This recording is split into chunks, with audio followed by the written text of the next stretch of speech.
بے حیا آدمی کے لیے تو فرمایا گیا کہ جب تو بے حیا ہو جائے تو ویسے ہی آزاد ہے، جو تیرے دل میں آئے کر۔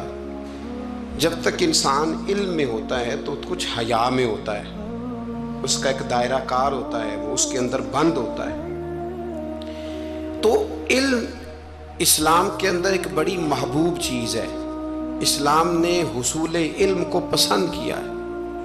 میرے نبی کریم صلی اللہ تعالیٰ علیہ وسلم نے فرمایا جس کو اللہ نے علم کے رستے پہ چلا دیا، سمجھو رب کریم نے اسے جنت کے رستے پہ چلا دیا۔ حصول علم اور تمام علوم کی ہم قدر کرتے ہیں۔ جس آدمی کو ریاضی کا علم آتا ہے نا، وہ قابل قدر ہے، اس لیے کہ جب ہم لوگوں نے وراثت کے مسائل دیکھنے ہوں گے تو ریاضی کی ضرورت پڑے گی۔ تو اب میں کیسے اس کی بے قدری کروں جو ریاضی جانتا ہے؟ مجھے جب اللہ توفیق دے میں حج اور عمرے کے لیے جاؤں گا تو مجھے پائلٹ کے ساتھ جانا ہے، تو میں اب یہ دعویٰ کروں کہ دنیا میں صرف اس آدمی کی ضرورت ہے جو میں ہوں، تو یہ میرا دعویٰ غلط ہے، اس لیے کہ میں وہ اگر جانتا ہوگا جہاز کو اڑانا چلانا، میں اس کی قدر کروں گا تو میں اللہ کے گھر پہنچوں گا۔ تو کتنا بڑا اس کا میرے لیے اگر میں سمجھوں تو یہ اعزاز ہے کہ اس نے اس فن کو دیکھا، اس کو سیکھا، اور پھر اس کی برکت سے اللہ نے ہمیں بیت اللہ کی زیارت بھی نصیب کرائی اور روضہ رسول کا دیدار بھی عطا فرمایا۔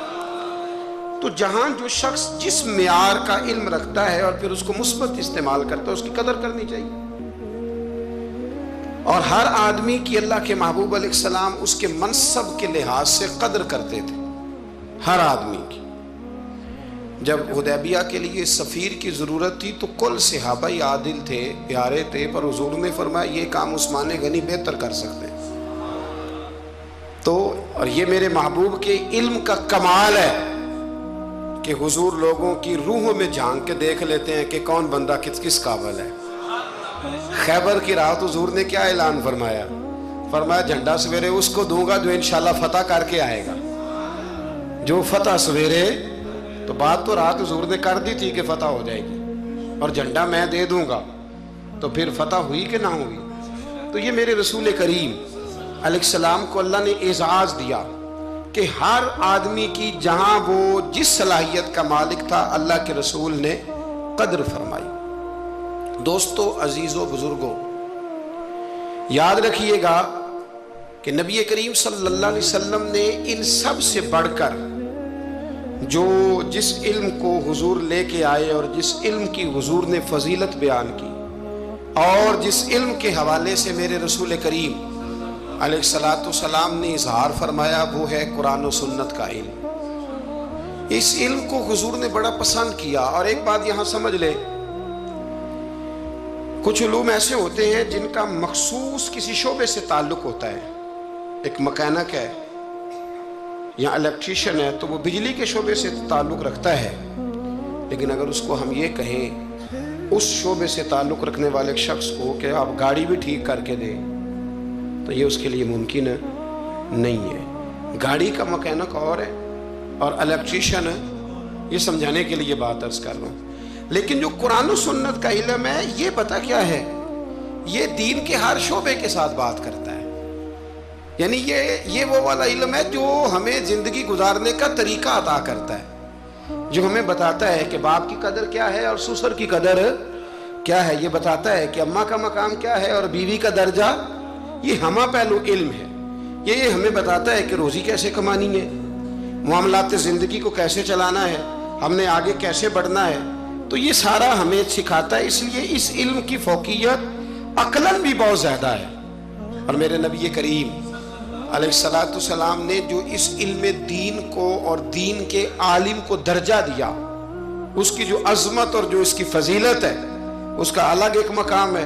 حضور صلی اللہ علیہ وسلم مسجد نبوی شریف میں تشریف لائے تو دو مجلسیں تھیں، دو مجالس تھیں۔ ایک مجلس میں لوگ بیٹھ کر ذکر کر رہے تھے، اللہ کا ذکر کر رہے تھے، عبادت کر رہے تھے، تلاوت کر رہے تھے، اور دوسری مجلس میں بیٹھ کر کے لوگ علم دین کی باتیں کر رہے تھے۔ پتہ نا آپ کو، ہمارے ہاں کچھ ایسے لوگ بھی پیدا ہو گئے ہیں جو کہتے ہیں درویش اور ہوتے ہیں، مولوی اور ہوتے ہیں۔ میں نے کہا اس کا مطلب مولوی کون ہوتے ہیں؟ کہتے ہیں یہ جو عالم ہوتے ہیں دین کے۔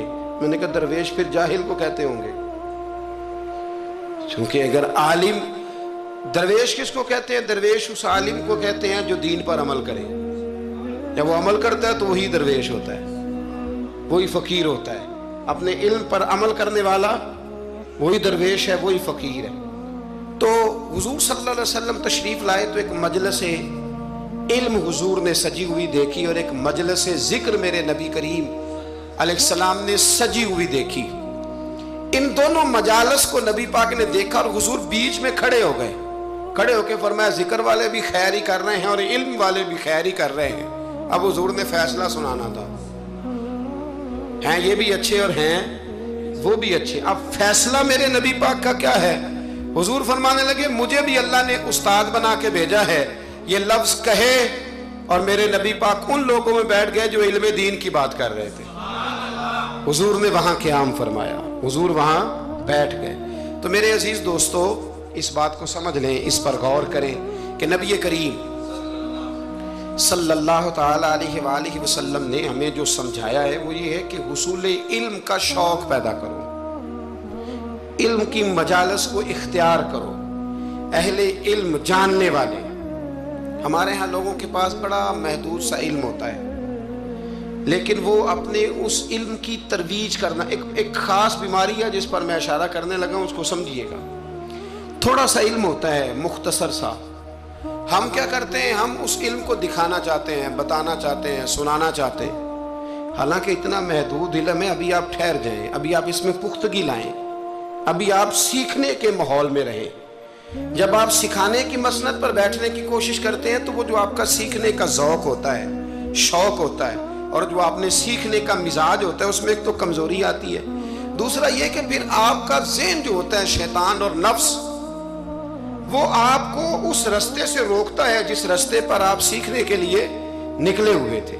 اس لیے زندگی میں سیکھتے رہنے کی کوشش کریں، شوق پیدا کریں سیکھنے کا، ذوق پیدا کریں سیکھنے کا.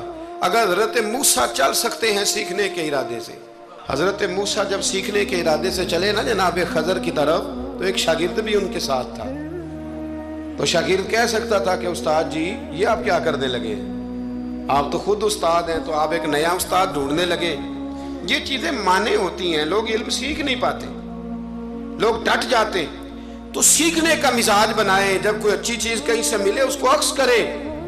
اپنے تھوڑے علم کو زیادہ کی طرف جانے کے لیے حجاب نہ بنائیں، اور بڑے علماء کی بڑی باتیں خوبصورتی کے ساتھ ان کو جگہ دیں، فہم پیدا کریں. ہمارے زمانے میں لوگ تیزی کے ساتھ ان کو مختلف قسم کے طریقوں سے علماء سے دور کرنے کی کوشش کی جاتی ہے، عداوت پیدا کی جاتی ہے. پتہ آپ کو ہمارے وزیر صاحب نے پچھلے دنوں کہا کہ یہ تو پسماندہ طبقے کے لوگ ہیں. اس چیز کا تسلسل کیا جاتا ہے. پھر ڈھیروں لوگ ہوتے ہیں جو روز نئی نئی داستانیں بنا کے علماء سے لوگوں کو دور کرنے کی کوشش کرتے ہیں. بھائیو علم کا ذوق پیدا کریں. 10 شوال اور 14 جون بریلی میں فاضل بریلوی رحمت اللہ تعالی علیہ پیدا ہوئے. اعلیٰ حضرت رحمت اللہ علیہ 4 سال 4 مہینے اور 4 دن کی عمر ہوئی تو بسم اللہ شریف کرائی گئی، پڑھنا شروع کیا. 6.5 سال کی عمر تھی تو منبر پر بیٹھ کر نبی پاک کا میلاد بیان کرنا شروع کیا. 13 سال کی عمر میں اعلیٰ حضرت نے تمام علوم حاصل کر لیے تھے. 13 اور تقریباً 13.5 سال اور 13.25 سال کی علم میں ایک ہوتا ہے تقریر کرنا اور ہوتا ہے ایک ہوتا ہے فتویٰ لکھنا. بہت بڑا مفتی ہو تو فتویٰ لکھتا ہے. تو ابھی اعلیٰ حضرت کی عمر پوری 14 سال نہیں ہوئی تھی کہ فتویٰ پہلا لکھ کے دے دیا. آپ کے والد صاحب بہت بڑے مفتی تھے، زمانہ فتویٰ لیتا تھا. جب پہلا فتویٰ اعلیٰ حضرت نے دیا تو آپ کے ابا جی اسی دن اٹھے، فرمانے لگے بیٹے میں آج سے فارغ ہوں، فتویٰ تو ہی لکھا کرے گا. اور یہ پتہ ہے بات کیا ہے، لوگوں کو حسد پیدا ہو جاتا ہے. جس میں کوئی خوبی ہو نا اس کی خوبی کا اعتراف کرنا چاہیے، جلنا نہیں چاہیے. لوگ جلتے ہیں، داستان سرائی کرتے ہیں، پروگرام بناتے ہیں. خوبی ہو تو خوبی کا اعتراف، ہم خوبی کا اعتراف نہیں کرتے، یہ ہمارا نقص ہے. اعلیٰ حضرت رحمت اللہ علیہ کو اللہ نے کمال دیا. اعلیٰ حضرت سے عمر میں بڑے تھے مولانا وسیع احمد صاحب، اور محدث تھے بہت بڑے، پیلی بھیت میں رہتے تھے. ان کی اعلیٰ حضرت سے ملاقات ہوئی تو فرمانے لگے بھئی یہ معمولی بندہ نہیں، یہ مجدد ہے اپنے وقت کا. حالانکہ وہ محدث تھے، وہ اعلیٰ حضرت سے عمر میں بڑے تھے، انہوں نے مجدد کہا. پھر اعلیٰ حضرت نے لکھنا شروع کیا، 1000 کتاب لکھی فاضل بریلوی. کتنی پڑھی ہے ویسے ایسا کدی 1000؟ جی بچوں سے میں پوچھتا ہوں، کئی دفعہ پیپر دے کے آتے ہیں تو میں کہتا ہوں کتابیں ساری پڑھی، کہتے نہیں اپ ٹو ڈیٹ تو تیاری کی تھی. استادوں نے کہا تھا یہ والے باب یاد کر لینا پیپروں میں آ جائے گی. یعنی پوری کتاب جو ہماری ہوتی ہے نا کورس کی اسکولوں میں، بچے وہ بھی ساری پڑھتے، موٹی موٹی تیاری ہوتی ہے نا. یعنی کتاب پڑھنا بڑا مشکل کام ہے. ہمارے ایک بزرگ تھے تو وہ کہا کرتے تھے کتاب بڑی مہنگی ہو گئی ہے، کتاب خریدنی بڑی مشکل ہے، اور خرید کے پڑھنی اس سے مشکل ہے، پڑھ کے سمجھنی اس سے مشکل ہے. فرمایا کرتے تھے سمجھ کے عمل کرنا سب سے مشکل ہے. یہ کام ہی بڑا مشکل ہے پڑھنے پڑھانے کا. اعلیٰ حضرت نے 1000 کتاب لکھی، اور کس طرح کر کے لکھی کہ دلائل کے انبار لگا دیے. ایک حوالہ نہیں دیا. کئی ایسی جگہ جہاں اعلیٰ حضرت رحمت اللہ نے ایک بات کا 100 حوالہ پیش کیا. اتنا کمال اللہ نے عطا کیا. آپ حج کرنے گئے ہوئے تھے اور سب سے بڑا آپ کا موضوع ہے نبی پاک کی شانیں بیان کرنا، حضور کی عظمت پہ لکھنا بڑا موضوع ہے. اپنے اپنے موضوع ہوتے ہیں نا.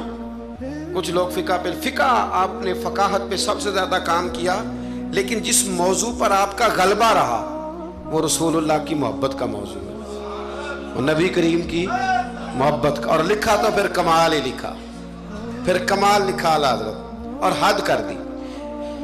مکہ شریف میں تھے، بخار بڑا زیادہ تھا، اور آپ گئے ہوئے تھے حج عمرے کے ارادے سے. تیز بخار تھا تو کسی شخص نے پوچھا نبی پاک کو علم غیب ہے؟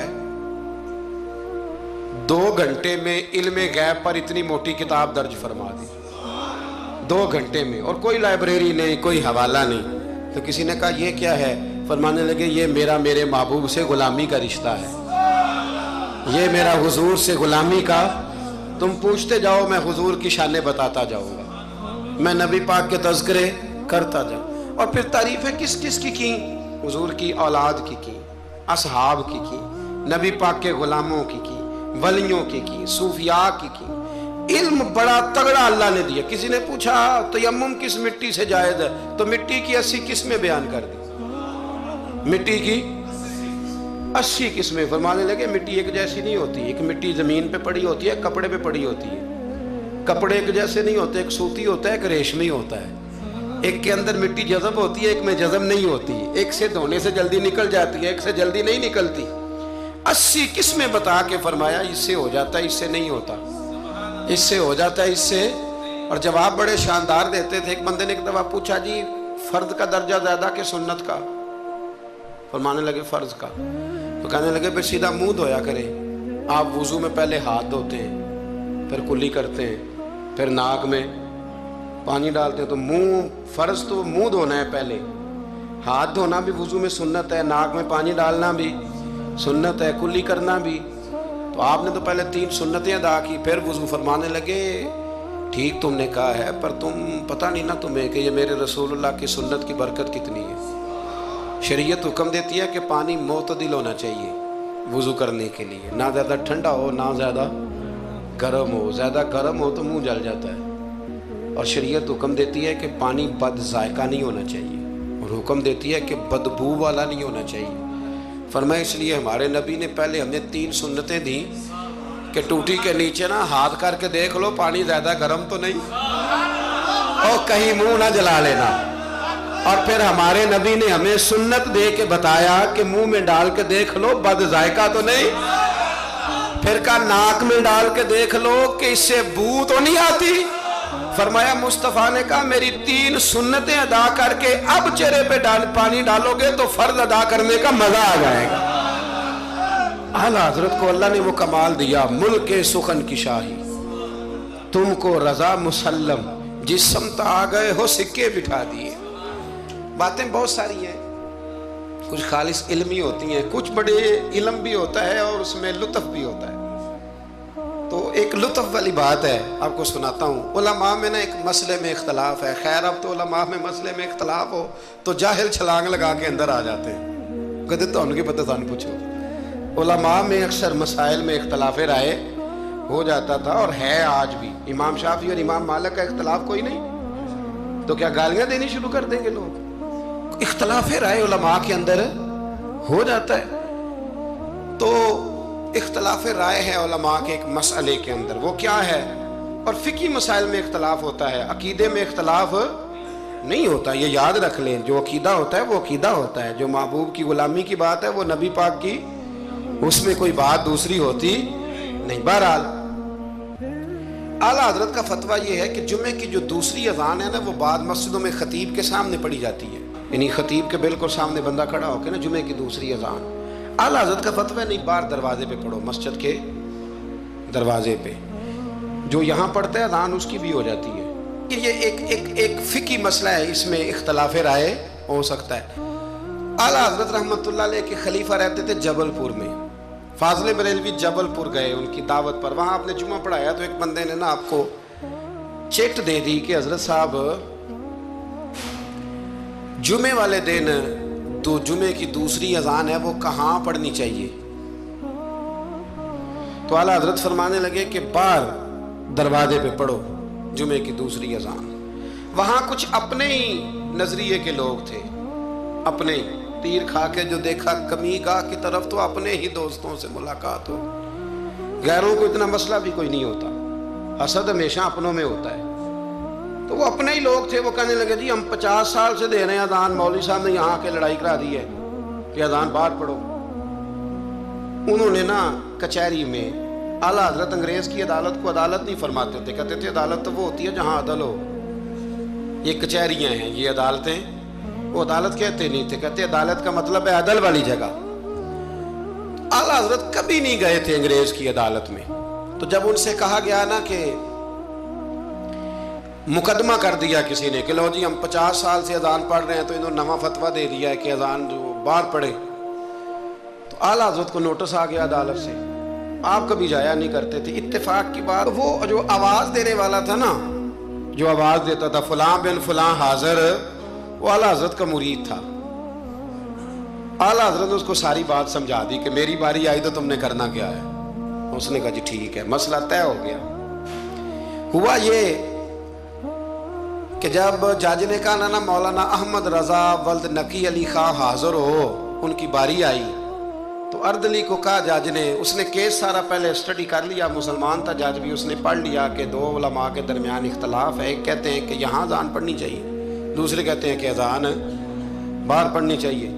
تو وہ پتہ کیا کہتا ہے، اس کو سمجھایا ہوا تھا. جج کہنے لگا چلو جی یہ مسئلہ بھی نمٹاؤ. وہ مدعی پارٹی بھی آئی ہوئی تھی، اعلیٰ حضرت نہیں آئے تو وہ بڑے خوش تھے کہ وہ نہیں نہ آیا، تو ہم جج کو نا تھوڑا سا اس کو ہوا بھریں گے کہ دیکھا نا جی وہ تو آپ کو بھی کچھ نہیں سمجھتا، بات اور خراب ہو جائے گی. پر وَتُعِزُّ مَن تَشَاءُ تُذِلُّ مَن تَشَاءُ. یہ عزتیں ذلتیں یہ اللہ کے ہاتھ میں، یہ رب کریم کے ہاتھ میں. تو انہوں نے نا پوری تیاری، نہیں نہ آیا دیکھنا اور کریں گے. اب وہ اردلی کو جب کہا نا اس آواز دینے والے کو، جج صاحب نے کہ بلاؤ اس کو، اعلیٰ حضرت نے، اس نے پتہ کیا کیا، آواز تو باہر دینی ہوتی ہے نا، وہ جج کے سامنے کرسی کے سامنے کھڑے ہو کے نا کانوں میں انگلیاں لے کے کہنے لگا احمد رضا ولد نقی علی خان حاضر ہو. اور جج کہنے لگا پاگل ہو گیا، باہر جا کے کہنے لگے جی یہی تو میرے پیر کہتے ہیں، یہی تو وہ فرماتے ہیں، یہی تو وہ فکرہ ادا کرتے. ملک سخن کی شاہی تم کو رضا مسلم، جس سمت آ گئے ہو سکے ہی بٹھا دیے. فرمایا جی یہی تو وہ کہتے ہیں، وہ کہتے ہیں مولوی تو آیا بیٹھا جمعہ پڑھانے کے لیے، اس کو اذان کیوں سناتا ہے، باہر سنا تاکہ جو رہ گیا وہ بھی آ جائے. یہی تو وہ فرماتے ہیں. جج کہنے لگا مولانا کو تکلیف کرنے کی ضرورت نہیں، وہ جو کہتے ہیں ٹھیک ہی کہتے ہیں، فتویٰ مسئلہ ان کے حق میں دیتا ہوں. یاد رکھیں اعلیٰ حضرت کا یہ کمال تھا کہ انہیں اللہ نے علم بھی دیا تھا اور سمجھانے کی طاقت بھی عطا فرمائی. ان کے اندر یہ قوت تھی، یہ ہمت تھی کہ وہ بات سمجھا سکتے تھے. لیکن جس کی شان زیادہ ہوتی ہے اس کے مخالف بھی زیادہ ہوتے ہیں، پکی بات. اعلیٰ حضرت نے ایک شعر لکھا ہے، غوث پاک سے فریاد کرتے ہیں عدو بددین اور مذہب والے حاسد.